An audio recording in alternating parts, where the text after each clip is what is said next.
Hey guys, Happy New Year. I am here to give you a message to kick off your new year, but I'm not going to be talking about resolutions. I'm going to be talking a little bit about vision and a little bit about what happens when, your plan for the new year doesn't go according to plan or in your time, and maybe what God might be showing you when that happens.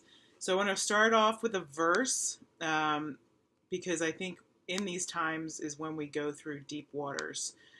Isaiah 43:2 says in the New Living Translation, "When you go through deep waters, I will be with you. When you go through rivers of difficulty, you will not drown. When you walk through the fire of oppression, you will not be burned up. The flames will not consume you." And I think that's something we really have to remember when we go through tough times. And that's something I've been going through the last few weeks, but it's okay because I know God is with me and all of us really in it. But this verse that came to me actually came in my devotion 2 days ago. And it's kind of funny because when I read it this morning, it was like, wow, is that the verse for me today or what? So it's Psalm 73:26. "My flesh and my heart may fail, but God is the strength of my heart and my portion forever." It was just so relevant. So my heart and my flesh have definitely failed the last few weeks on me. Pain after surgery, which I know is part of the healing process, but my surgery was in November, and my body's still healing from it, and part of that healing can be painful. Um, I also had the flu the week of Christmas. Thank God it cleared by Christmas Eve, and we had a great Christmas. And then last week I tripped and fell when I went for a nice walk and broke my elbow. That's why you see me in a sling again. So it's just been kind of a crazy few weeks, but I just keep trusting God. And then earlier this week, our cat got really, really sick, whose name is Ed. And what's funny is it says, "My heart may fail." What was happening to him was his heart was failing. They think it may have been because they had given him a steroid for what they thought was asthma, and he just did not react well. And so he's been in the ICU for a couple days, and so we just keep praying for him and praying for his health, and we ask that you do too. But what's funny is it's this whole process is my flesh and my heart may fail. Now my body's been through it. I have this sling. My body is not an optimal performance. My mind is definitely wanting to play tricks on me, looking at everything I haven't done and wanting it to be done, knowing I can't get it done with this. And then the emotion, my heart, we've been on such an emotional roller coaster with our cat. And, it's funny because last night my husband took the second shift, and I was here by myself at night, which I'm not usually. And it was like, I just was crying out to God, like, I get it. You really want me to feel, don't you?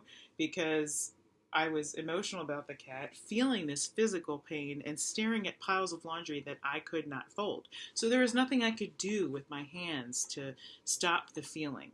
So where am I going with all this? Because I'm sure you have felt like this, where you just have things to do, where you have this agenda for the new year and you want to get it done, and God just kind of throws something at you. And He seems to do that a lot with me. I always feel like because He wants to teach me and you a lesson about how we have to trust Him. So I want to tell you, when we go through these things, these are a few things that I've learned that I'm reminded of.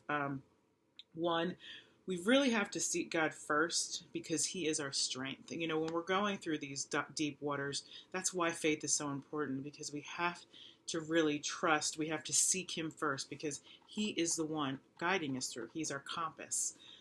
Second, more than likely, if we're going through something emotional, He wants to feel. He wants us to feel. He's given us feelings. He wants us to feel it and trust Him to guide us through the feelings. Third, He wants us to know He's with us in it. And I didn't look up the verse, but there's the verse, He will never leave us nor forsake us. He's not going to leave us in the middle of an emotional roller coaster.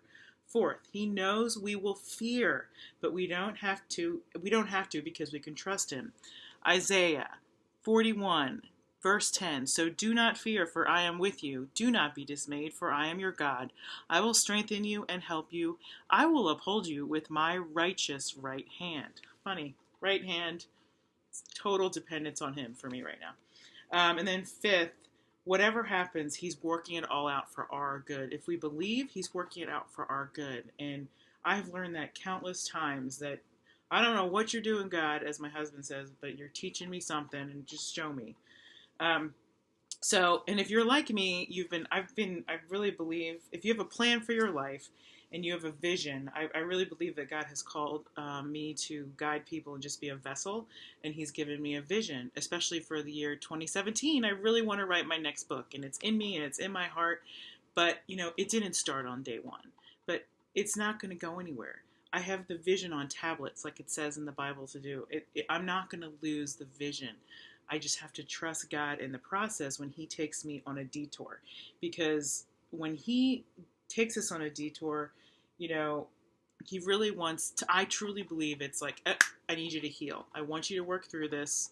I know you want to keep going, but I want to heal your heart. I want to heal what's broken in you. And that happens in the process of life.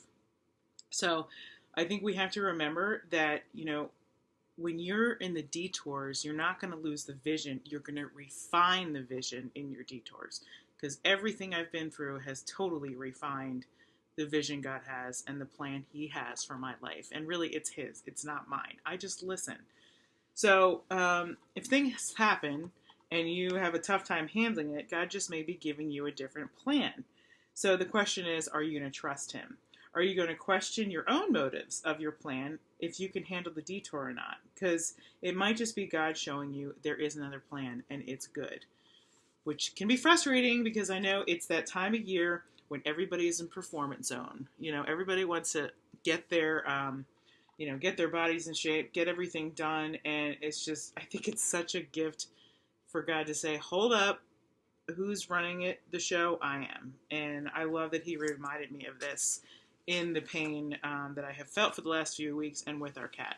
So I just want to read you lastly today's edition devotion from Jesus Calling, because it's just so appropriate for what I'm talking to you today about.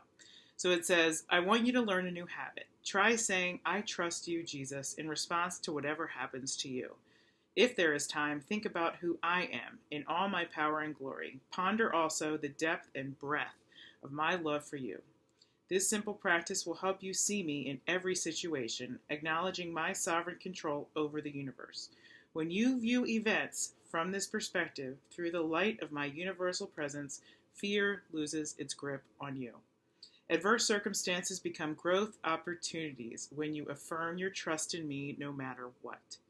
You receive blessings gratefully, realizing they flow directly from my hand of grace.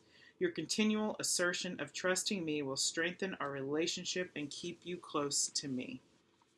So I just, wanted to share this message with you and just remind you that, he's not looking for our performance. He wants to give us grace, and that's what Christmas was all about. So, as you're in that, wanting to get everything done and start the new year off right, if it doesn't go according to plan, just look and see what God might be trying to show you or teach you. So, all right, I hope you guys have a great week, and hopefully I'll see you next week. And